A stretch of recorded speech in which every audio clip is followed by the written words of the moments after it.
Bismillahirrahmanirrahim. Kita mulai pembahasan mengenai arus magnetisasi pada motor induksi, serta menjawab soal mengenai kenapa arus magnetisasi pada motor induksi hanya sekitar 30% sampai 50% pada saat tegangan konstan.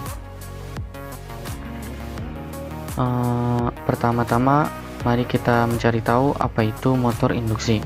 Motor induksi merupakan salah satu jenis motor listrik yang bekerja berdasarkan induksi elektromagnetik.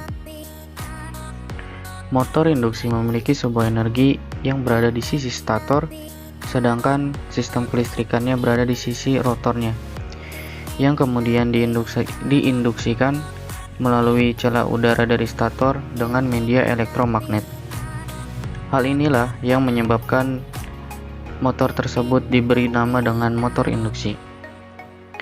Adapun penggunaan motor induksi di industri adalah sebagai penggerak seperti untuk blower, kompresor, pompa penggerak utama, serta untuk proses produksi atau mill, serta peralatan workshop dan sebagainya. Selanjutnya, untuk menjawab pertanyaan sebelumnya, kita harus mengenal mengenai rangkaian ekivalen pada motor induksi. Motor induksi merupakan mesin dengan konstruksi yang terdiri dari lilitan dan inti besi yang memiliki resistansi dan induktansi. Motor induksi operasinya hampir sama dengan operasi transformator, sehingga rangkaian ekivalen motor induksi pada dasarnya juga sama dengan rangkaian transformator. Operasi dari motor induksi tergantung pada induksi arus dan tegangan di dalam rangkaian rotor yang berasal dari rangkaian stator karena adanya aksi transformator. Karena adanya induksi arus dan tegangan pada motor induksi pada dasarnya sama dengan operasi transformator, maka rangkaian ekivalen motor induksi akan sangat menyerupai rangkaian ekivalen dari transformator.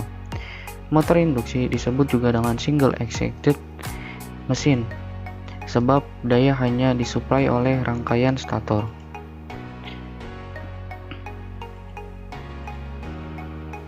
Ini merupakan gambar dari rangkaian ekivalen stator. Dan ini merupakan gambar mengenai rangkaian ekivalen motor. Nah, dan ini merupakan rangkaian ekivalen dari motor induksi yang tidak jauh beda dengan rangkaian ekivalen dari transformator. Dan ini merupakan keterangan dari simbol-simbol yang ada di rangkaian ekivalen ini.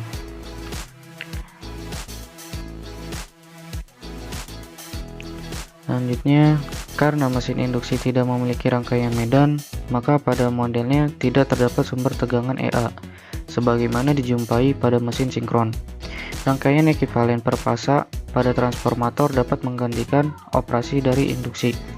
Sebagaimana halnya pada transformator, maka akan terdapat tekanan R1 dan induktansi sendiri X1 pada belitan stator yang dipresentasikan dalam rangkaian ekivalen mesin.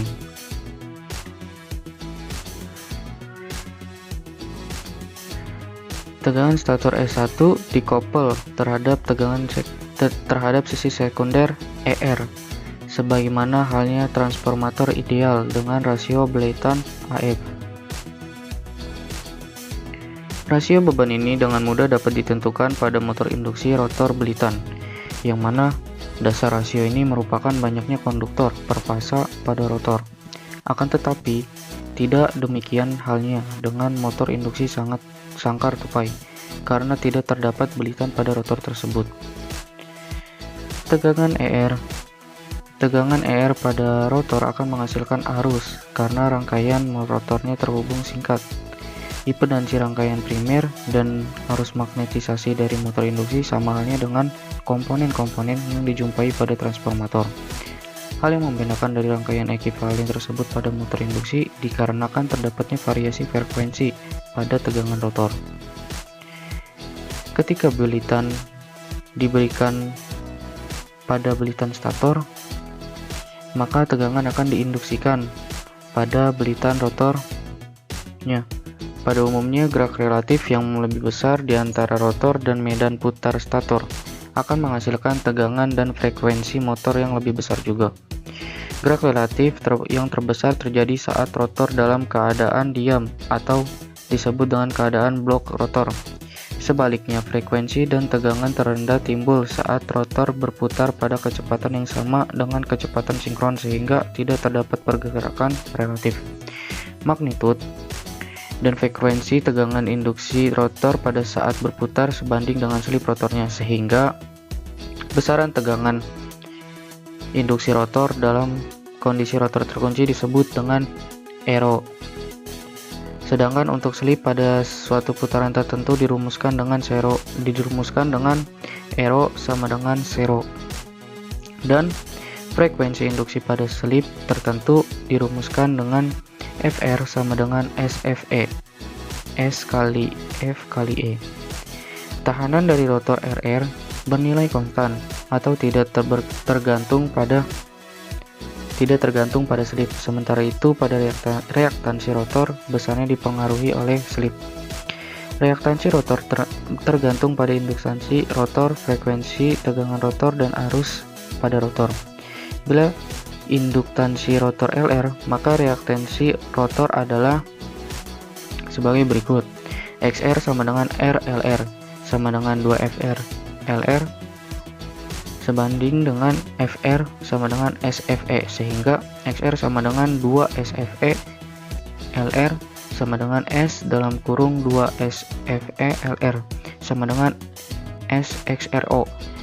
Dengan keterangan LR sama dengan induktansi rotor dan XRO reaktansi blok rotor.